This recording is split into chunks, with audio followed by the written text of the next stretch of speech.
Assalamualaikum warahmatullahi wabarakatuh. Alhamdulillahirabbil alamin. Puji syukur kita panjatkan kehadirat Allah Subhanahu wa taala karena atas rahmat dan karunia-Nya kita dapat berkumpul pada kesempatan ini dalam keadaan sehat walafiat. Selawat serta salam semoga senantiasa tercurahkan kepada junjungan kita Nabi Muhammad sallallahu alaihi wasallam beserta keluarga, sahabat dan seluruh umatnya yang kairam akhir zaman.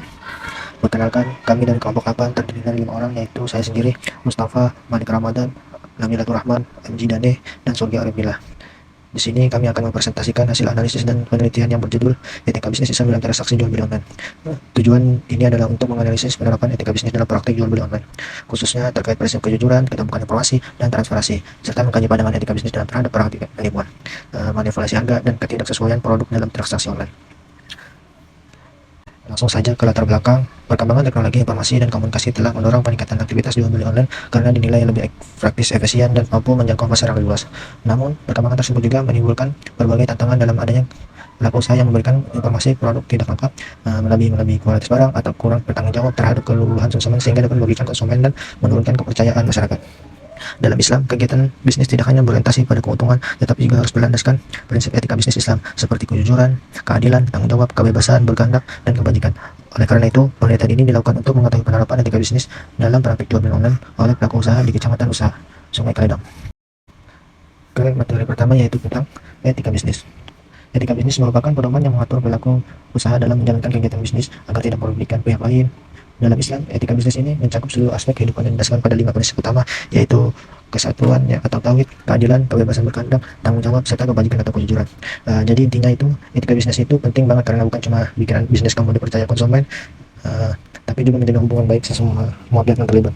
Kalau dalam Islam, etika bisnis ini lebih dalam lagi, bukan cuma soal untung rugi, tapi juga gimana bisnis itu bisa menjalankan sama nilai-nilai kebaikan seperti adil, jujur, bertanggung jawab, dan selalu ingat sama Tuhan. Jadi gampangnya itu, etika bisnis itu resep rahasia buat bikin usaha kamu itu sukses dunia akhirat. Yang B itu selanjutnya, etika bisnis Islam dalam transaksi jual beli online. Islam memperbolehkan aktivitas bisnis untuk memperoleh keuntungan, namun harus dilakukan sesuai prinsip syariah.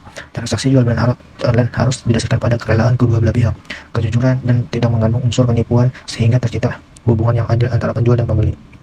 Jadi intinya itu juga, Islam memperbolehkan kita bisnis secara untung atau cari untung, termasuk jual beli online, tetapi tetap harus ikut aturan syariat. Yang paling penting, kedua pihak sama-sama rela, jujur soal barangnya, dan gak boleh ada tipu menipu.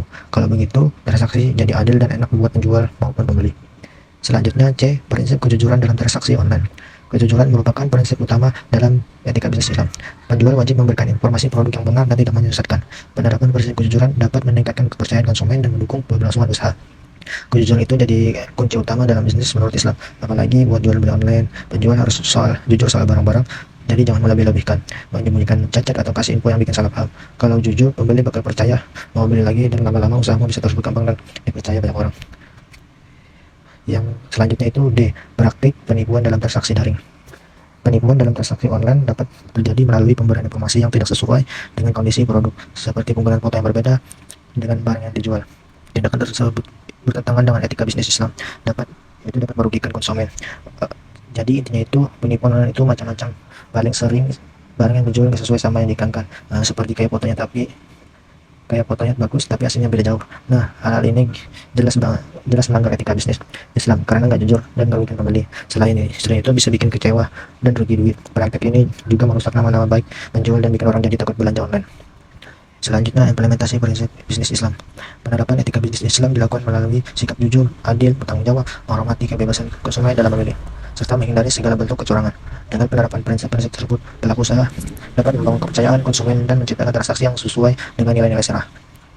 Jadi intinya itu, penerapan etika bisnis ini itu simpel aja. Jadi yang pertama itu, kamu harus jujur, adil sama semua orang, bertanggung jawab sama apa yang kamu jual, biarin pembeli milih sesuka mereka tanpa paksaan, dan yang paling penting jangan pernah nipu atau curang. Kalau semua ini jalanin, pasti pembeli akan percaya, bisnismu akan jadi berkah, dan transaksi yang kamu lakukan itu juga sesuai sama ajaran agama. Jadi itu aja saja, gampang. Kita masuk bab metode penulisan. Penelitian ini menggunakan metode penelitian kualitatif dengan pendekatan deskriptif. Pendekatan kualitatif dipilih karena penelitian ini bertujuan untuk memahami dan mendeskripsikan penerapan etika bisnis dalam transaksi jual beli online yang dilakukan oleh pengusaha dan konsumen. Melalui pendekatan ini, peneliti dapat memperoleh informasi secara mendalam mengenai praktik bisnis online serta kesesuaian dengan prinsip-prinsip etika bisnis. Penelitian ini dilaksanakan di Kecamatan Sungai Kledang, Samarinda Seberang, Kalimantan Timur. Lokasi tersebut dipilih karena terdapat banyak pelaku usaha yang memanfaatkan media digital dan platform online dalam menjalankan aktivitas bisnis. Subjek penelitian ini adalah pelaku usaha online melakukan transaksi jual beli online di Kecamatan Sungai Kledang, Samarinda Seberang. Objek penelitian adalah penerapan etika bisnis dalam transaksi jual beli online meliputi aspek kejujuran, keterbukaan informasi, tanggung jawab, keadilan, serta kepatuhan terhadap prinsip-prinsip etika bisnis dalam kegiatan perdagangan online. Pendekatan penelitian yang digunakan dalam penelitian adalah deskriptif kualitatif. Penelitian deskriptif kualitatif adalah penelitian terhadap masalah berupa fakta saat ini dari satu populasi yang meliputi kegiatan penilaian sikap atau pendapatan terhadap individu, organisasi, keadaan, maupun prosedur. Pendekatan kualitatif merupakan pendekatan yang menghasilkan data deskriptif berupa kata-kata tertulis atau lisan dari orang-orang dan perilaku yang diamati. Sehingga dapat pendekatan kualitatif ini penulis dapat mendeskripsikan serta menjelaskan secara sistematis terhadap data kualitatif mengenai perilaku etika bisnis Islam. Penelitian ini menggunakan data primer diperoleh secara langsung dari informasi melalui wawancara dan observasi terhadap pelaku usaha online serta konsumen yang melakukan transaksi jual beli online, dan data sekunder diperoleh dari jurnal ilmiah, berbagai literatur yang relevan dengan etika bisnis dan transaksi jual beli online. Analisis data penelitian yang menggunakan model Miles-Berman dengan melakukan reduksi data yang diperoleh hasil wawancara, observasi, dokumentasi disederhanakan serta difokuskan sesuai tujuan penelitian. Reduksi data yang diperoleh hasil wawancara, observasi, dan penelitian. Penyajian data yang hasil direduksi kemudian disajikan dalam bentuk uraian naratif sehingga dipahami dan dianalisis, dan tahap akhir melakukan penarikan kesimpulan dan verifikasi dengan menarik kesimpulan berdasarkan data yang telah dianalisis serta verifikasi untuk memastikan absen temuan penelitian. Kita masuk bab keempat, hasil dan pembahasan. Yang pertama, deskripsi hasil penelitian. Berdasarkan hasil wawancara dan observasi yang dilakukan terhadap pelaku usaha online di Kecamatan Sungai Kledang, Samarinda Seberang, diketahui bahwa sebagian besar pelaku usaha telah berupaya menerapkan prinsip-prinsip etika bisnis Islam dalam menjalankan aktivitas usahanya. Penerapan tersebut terlihat dari sikap jujur dalam memberikan informasi produk, keterbukaan mengenai harga dan kualitas barang, serta tanggung jawab terhadap keluhan konsumen. Selain itu, pelaku usaha juga berusaha menjaga hubungan baik dengan konsumen melalui pelayanan yang ramah dan profesional dalam praktik transaksi online. Pelaku usaha memberikan informasi mengenai spesifikasi produk, ukuran, warna, dan harga secara jelas melalui media sosial maupun marketplace. Apabila terjadi kesalahan pengiriman atau ketidaksesuaian produk, pelaku usaha bersedia memberikan solusi berupa penukaran barang atau mengembalikan dana sesuai kesepakatan dengan konsumen. Baik, selanjutnya menganalisis berdasarkan prinsip etika bisnis Islam. Prinsip etika bisnis Islam ini memiliki 6 prinsip. Prinsip yang pertama, prinsip kesatuan tauhid. Prinsip yang kedua, prinsip keseimbangan keadilan. Prinsip ketiga, prinsip kehendak bebas. Yang keempat, prinsip tanggung jawab. Yang kelima, prinsip kebenaran. Yang keenam, prinsip kebajikan. Jadi prinsip yang pertama ini, prinsip kesatuan tauhid.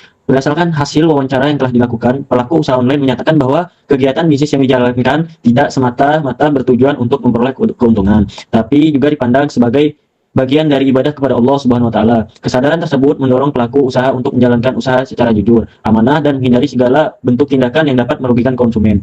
Dengan demikian, prinsip kesatuan tauhid telah diterapkan melalui kesadaran bahwa setiap aktivitas bisnis akan dipertanggungjawabkan tidak hanya kepada konsumen, tapi juga kepada Allah Subhanahu wa Ta'ala. Nah, yang kedua, prinsip keseimbangan keadilan. Penerapan prinsip keseimbangan atau keadilan dapat dilihat dari perlakuan pelaku usaha yang tidak membedakan konsumen berdasarkan latar belakang, status sosial, maupun jumlah pembelian. Selain itu, harga produk yang ditawarkan disesuaikan dengan kualitas barang yang dijual, sehingga tidak menimbulkan kerugian bagi salah satu pihak. Praktik tersebut menunjukkan adanya upaya pelaku usaha dalam menciptakan hubungan transaksi yang adil dan saling menguntungkan antara penjual dan pembeli. Nah, yang ketiga, prinsip kehendak bebas. Prinsip kehendak bebas tercermin dari kebebasan yang diberikan kepada konsumen dalam menentukan pilihan produk sesuai dengan kebutuhan dan keinginannya. Pelaku usaha tidak melakukan paksaan maupun manipulasi dalam proses penjualan. Konsumen juga diberikan kesempatan untuk memperoleh informasi tambahan mengenai produk sebelum melakukan transaksi. Kondisi tersebut menunjukkan bahwa hak konsumen untuk menentukan keputusan pembeli tetap dihormati oleh pelaku usaha. Nah, yang keempat, prinsip tanggung jawab. Penerapan prinsip tanggung jawab terlihat dari kesediaan pelaku usaha untuk menerima kritik dan keluhan yang disampaikan oleh konsumen. Apabila terjadi kesalahan dalam transaksi, seperti ketidaksesuaian produk atau kesalahan pengiriman, pelaku usaha berupaya memberikan solusi berupa penjelasan, penukaran barang, maupun bentuk penyelesaian lainnya yang disepakati bersama. Sikap tersebut menunjukkan adanya tanggung jawab moral dan profesional dalam menjalankan kegiatan usaha. Yang kelima, prinsip kebenaran. Nah, jadi prinsip kebenaran diwujudkan melalui penyampaian informasi produk secara jujur dan sesuai dengan kondisi yang sebenarnya. Pelaku usaha memberikan informasi mengenai kualitas, ukuran, warna, harga, serta spesifikasi produk secara jelas pada konsumen. Keterbukaan informasi tersebut bertujuan untuk menghindari kesalahpahaman dan membangun kepercayaan konsumen terhadap produk yang ditawarkan. Nah, yang keenam, prinsip kebajikan. Prinsip kebajikan tercermin dalam sikap pelaku usaha yang mengedepankan pelayanan yang ramah, sopan, dan responsif terhadap kebutuhan konsumen. Selain itu, berorientasi pada keuntungan, pelaku usaha juga berupaya menjaga hubungan baik dengan konsumen melalui pelayanan yang berkualitas dan beretika. Penerapan prinsip kebajikan tersebut menunjukkan bahwa kegiatan bisnis tidak hanya berfokus pada aspek ekonomi, tapi juga memperhatikan nilai-nilai moral dan kemaslahatan bersama. Kemudian yang C ada penerapan etika bisnis Islam. Nah, ada yang pertama ini adalah penerapan etika bisnis Islam dalam transaksi jual beli online, memberikan dampak positif bagi konsumen, terutama untuk menciptakan rasa aman, nyaman selama proses transaksi berlangsung. Kejujuran dan keterbukaan informasi yang diberikan oleh pelaku usaha meningkatkan kepercayaan konsumen terhadap produk yang ditawarkan sehingga dapat meminimalkan resiko terjadinya kesalahpahaman maupun kekecewaan setelah pembelian. Kemudian yang kedua ada dampak sosial, yaitu penerapan etika bisnis Islam turut memberikan kontribusi dalam menciptakan budaya bisnis yang sehat di masyarakat. Sikap jujur, adil, dan bertanggung jawab ditunjukkan oleh pelaku usaha dan dapat dicontoh positif bagi pelaku usaha lainnya serta memperkuat hubungan sosial antara penjual dan konsumen. Dengan demikian terciptanya lingkungan bisnis yang lebih harmonis dan saling menguntungkan. Kemudian yang ketiga ada reputasi pelaku usaha. Nah, pelaku usaha yang penerapan prinsip-prinsip etika bisnis Islam cenderung memperoleh citra yang baik di mata konsumen, kepercayaan yang telah terbentuk dan meningkatkan loyalitas pelanggan dan mendorong konsumen untuk melakukan pembelian ulang maupun memberikan rekomendasi kepada pihak lain. Oleh karena itu, penerapan etika bisnis Islam dapat menjadi faktor penting dalam membangun reputasi usaha yang positif. Kemudian yang keempat ada keberlanjutan usaha. Kepercayaan konsumen yang terbentuk melalui penerapan etika bisnis Islam berpengaruh terhadap keberlangsungan usaha dalam jangka panjang. Semakin tinggi kepercayaan konsumen, semakin besar peluang bagi pelaku usaha untuk mempertahankan pelanggan dan meningkatkan volume penjualan. Dengan demikian, etika bisnis Islam ini bisa menjadi salah satu faktor pendukung keberlanjutan dan perkembangan usaha. Kemudian ada yang kelima yaitu relevansi dan kondisi bisnis modern. Di era digital yang ditandai dengan pesatnya perkembangan teknologi ini, informasi dan komunikasi penerapan etika bisnis Islam menjadi semakin penting. Kemudian akses informasi yang melalui media sosial, platform digital membuat konsumen lebih mudah memberikan penilaian terhadap suatu usaha. Oleh karena itu, nilai seperti kejujuran, tanggung jawab, keadilan, dan keterbukaan itu menjadi aspek yang sangat dibutuhkan untuk menjaga kepercayaan konsumen serta menciptakan persaingan usaha yang sehat dan berkelanjutan.